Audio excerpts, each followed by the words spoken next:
سیمانچل کے جلسے میں بہت بول چکا ہوں، چینل والوں سے بھی کئی بار کہا ہے کہ بھائیو ان جلسوں کو کی شکل مت بگاڑو۔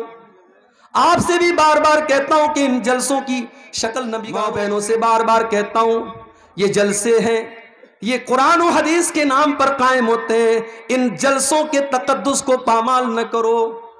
جوان جوان لڑکیاں سج دھج کر کے میک اپ کر کے سور کر کے ان جلسوں میں آ رہی ہیں، اور اوباش اور بدماش قسم کے لڑکے راستوں پر گھوم رہے ہیں۔ میرے بھائیوں، اگر جلسوں کا یہی مقصد ہے تو اللہ کے واسطے ان جلسوں کو بند کر دیجیے۔ چینل والوں، آپ نے گلی گلی نکڑ نکڑ چینل کھولیں، تقریروں کے ایک تقریر کے 50 ریکارڈ کرنے والے کیمرے لگے ہوئے ہیں، تقریروں کو آپ نے ریکارڈ کیا۔ آپ نے اپنے ویورز بڑھانے کے لیے، اپنے دیکھنے والوں کی، اپنے درشکوں کی تعداد بڑھانے کے لیے آپ نے تقریر کچھ تھی، آپ نے اس پر گرما گرم کوئی ٹاپک ڈال دیا جو میں نے اپنی تقریر میں جو بات کہی بھی نہیں، جس کا ذکر بھی میں نے نہ کیا، وہ بات آپ نے میری تقریر میں اس کے ٹاپک بنا دیا اس کو۔ کتنے چینل والے ہیں میری تقریر کے ساتھ ننگی عورت کی تصویر میرے فوٹو کے ساتھ لگاتے ہیں، اور ٹاپک کیا رکھتے ہیں؟ میلے میں جانے والی لڑکیاں یہ ٹاپک لگاتے ہیں، اور ایک بےہودہ اور قریہ لباس پہنے ہوئے ایک لڑکی کی تصویر میرے بغل میں لگاتے ہیں۔ لوگ واٹس ایپ کر کے مجھ سے پوچھتے ہیں مولانا صاحب اس کا کیا جواب ہے آپ کے پاس؟ میرے پاس اللہ کی قسم کوئی جواب نہیں ہے۔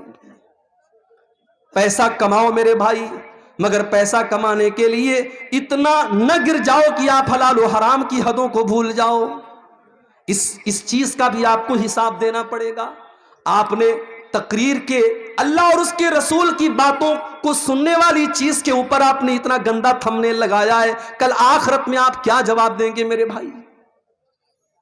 اللہ نے قرآن میں فرمایا ان الذین یحبون ان تشیع الفاحشۃ فی الذین آمنوا لہم عذاب علیم فی الدنیا والآخرہ۔ جو لوگ ایمان والوں کے درمیان بے حیائی کو پھیلاتے ہیں، ولگیرٹی کو پھیلاتے ہیں، ننگے پن کو پھیلاتے ہیں، ان کو آخرت میں جو عذاب ہوگا ان کو دنیا میں بھی دردناک عذاب ہوگا۔ آپ نے ننگے پن کو پھیلایا، آپ نے اوریانیت کو پھیلایا، اس سے تو اچھا تھا بالی ووڈ کی ہیروئنوں کے انٹرویو لے لیتے، اس سے تو اچھا تھا بالی ووڈ کے گانوں کو ریکارڈ کر کے اپنے چینل پہ ڈال لیتے، کم سے کم تقریریں تو بدنام نہ ہوتی، کم سے کم جلسے تو بدنام نہ ہوتے۔ کیا ہو رہا ہے میرے بھائی؟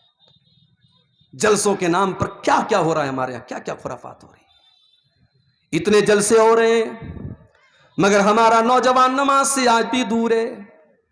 اللہ نے فرمایا لا تلہکم اموالکم ولا اولادکم عن ذکر اللہ۔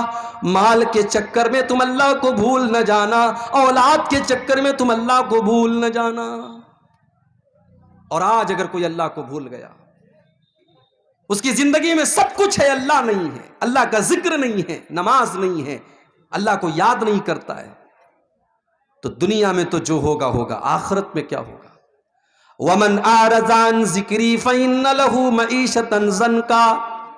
جو ہمیں یاد نہیں کرے گا، جس کی زندگی میں سب کچھ ہوگا لیکن اللہ نہیں ہوگا، اس کی زندگی کو ہم بے چینی والی زندگی بنا دیں گے۔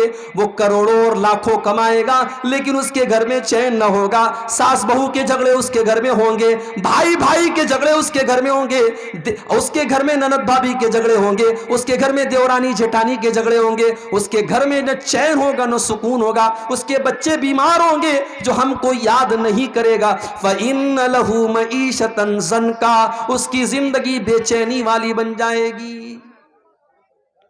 وَنَحْشُرُهُ يَوْمَ الْقِيَامَةِ أَعْمَى، اور کل قیامت کے دن ہم ایسے انسان کو اندھا بنا کر کے اٹھائیں گے۔ قال رب لم حشرتنی اعمی، وہ کہے گا اے اللہ میں تو دنیا میں اچھا خاصا دیکھا کرتا تھا، میں آج اندھا کیسے ہو گیا؟ اللہ فرمائے گا کذالک اتتک آیاتنا فنسیتها وکذالک اليوم تنسی۔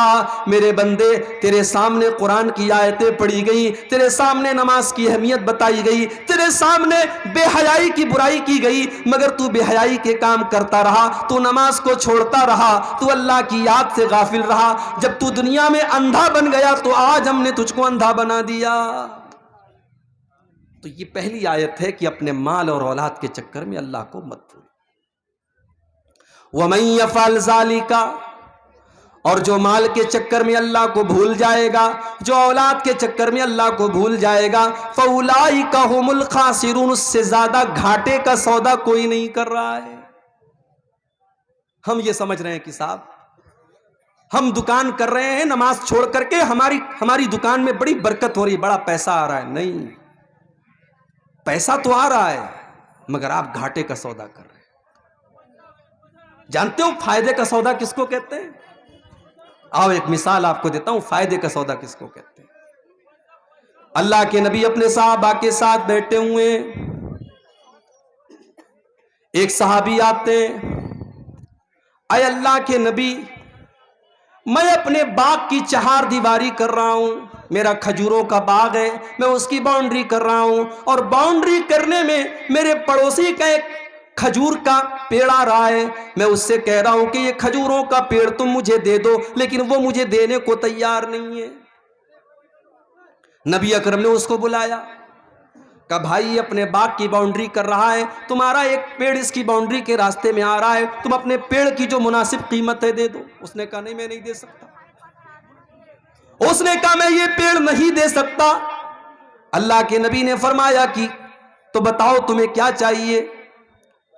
اس نے کہا ہاں، اگر اس ایک کھجور کے پیڑ کے بدلے میں مجھے پورا ایک باغ دے دیا جائے تو میں وہ باغ کے بدلے میں ایک کھجور کا پیڑ دے دوں گا۔ نبی اکرم نے اپنے صحابہ سے کہا، اے میرے صحابہ، کوئی ہے جو اس پیڑ کو خرید لے؟ میں اس کو جنت کی گارنٹی دیتا ہوں، اس سے بہتر کھجوروں کا باغ اس کو جنت میں ملے گا۔ کوئی ہے اللہ کا بندہ جو اپنا کھجوروں کا باغ اس کو دے دے اور اس کا یہ پیڑ خرید لے؟ ایک صحابی کھڑے ہو گئے، ان کا نام تھا ابو دہدہ۔ انہوں نے کہا، اللہ کے نبی، میرا ایک بہت بڑا کھجوروں کا باغ ہے، میں آپ کو گواہ بنا کر کے کہتا ہوں کہ میں اپنا کھجوروں کا باغ اس کو دے رہا ہوں، اور اس کا وہ ایک کھجور کا پیڑ میں لے کر کے اپنے اس صحابی بھائی کو دے رہا ہوں۔ سودا ڈن ہو گیا۔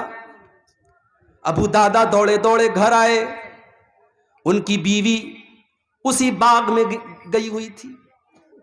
مسند احمد کے الفاظ ہیں، حضرت ابو دادا باغ کے دروازے پر پہنچے اور بیوی کو آواز دی، اے ام دادا، اے میری بیوی، تم جلدی سے اس باغ سے نکل جاؤ، یہ باغ میں نے اللہ کی راہ میں دے دیا ہے۔